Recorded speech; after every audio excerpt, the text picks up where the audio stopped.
أشكر الأمين العام I thank the UN Secretary General, and I now invite His Excellency Philémon Yang, President of the General Assembly, to deliver a statement.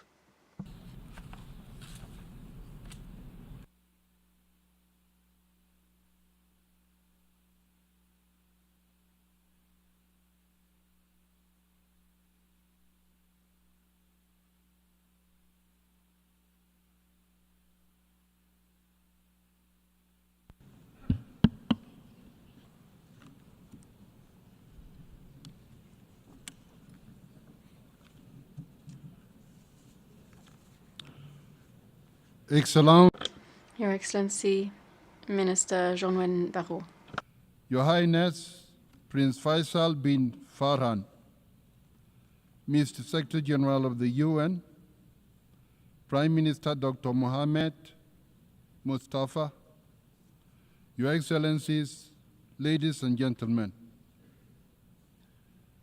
Let me begin by thanking France and Saudi Arabia for co-chairing this high-level conference.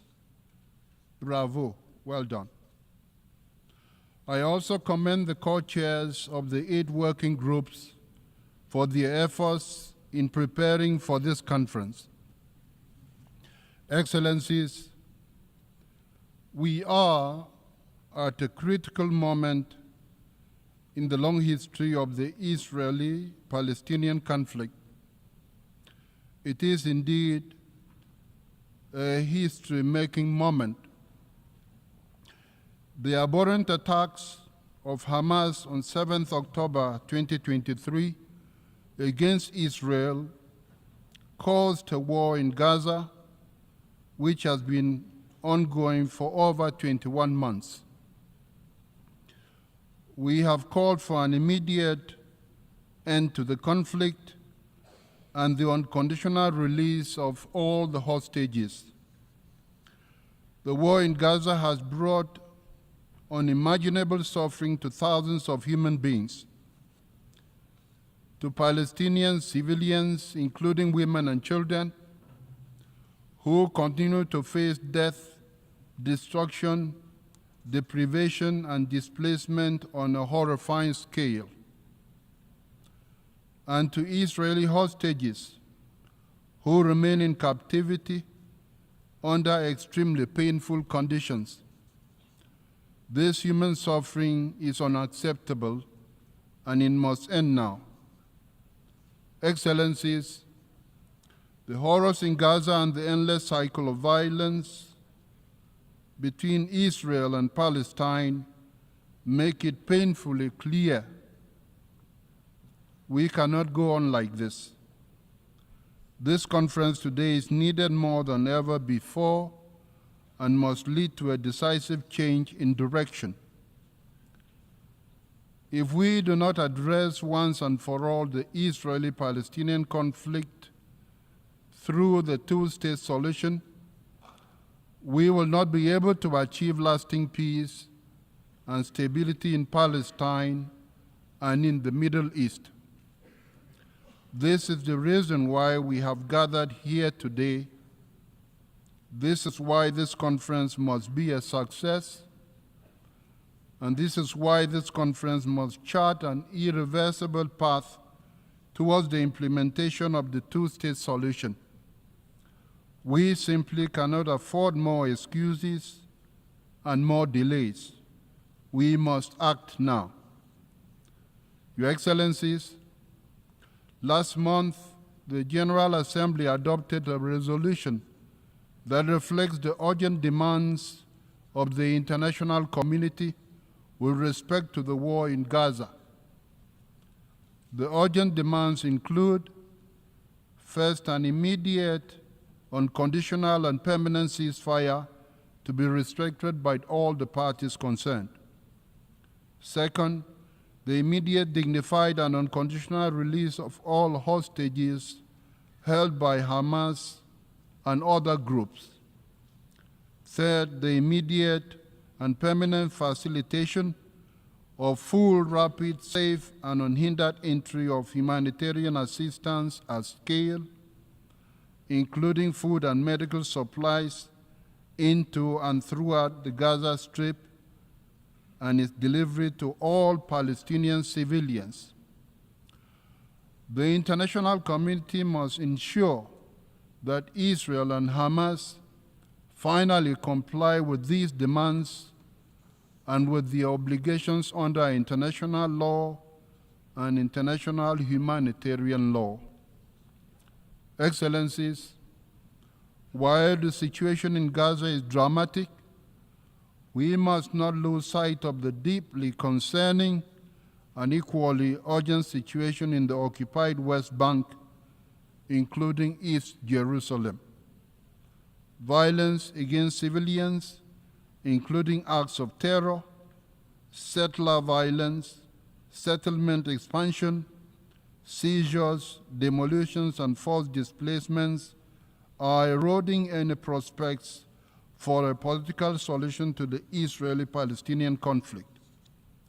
Let me be clear.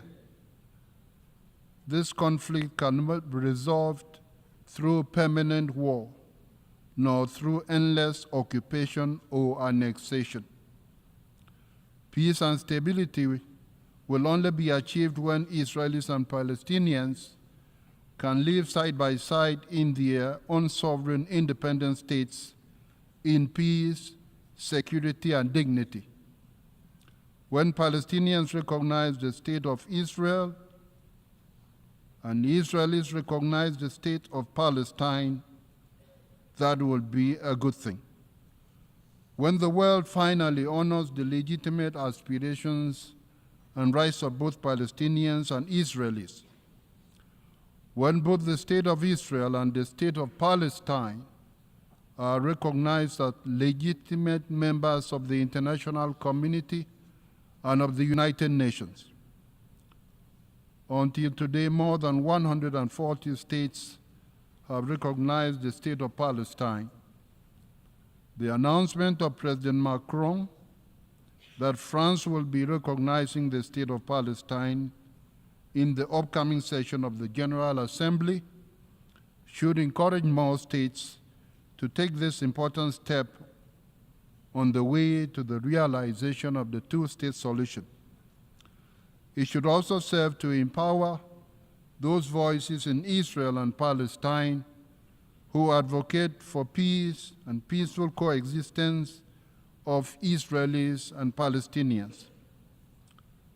Excellencies, the international community has reaffirmed its unwavering commitment to a comprehensive, just and lasting peace grounded in international law and the United Nations Charter and relevant United Nations resolutions on different occasions.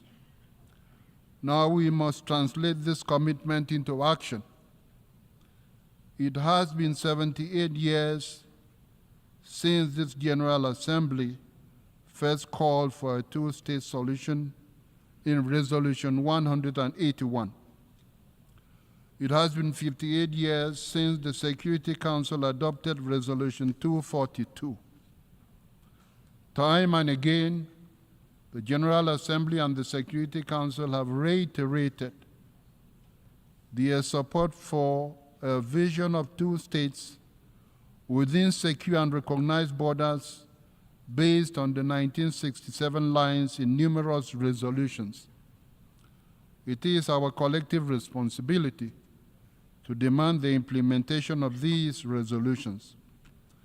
The focus of this conference must therefore be concrete and action-oriented, identifying steps the international community must take to realize the two-state solution.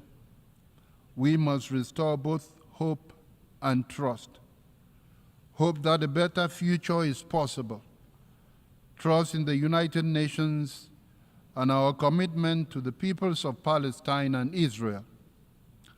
We must act now to take the steps necessary to bring about a peaceful settlement of this conflict, one that upholds international law, the United Nations Charter and relevant UN resolutions, and especially one that achieves justice, for Palestinians and Israelis, one that ensures a peaceful, prosperous, and equitable future for everyone in the Middle East.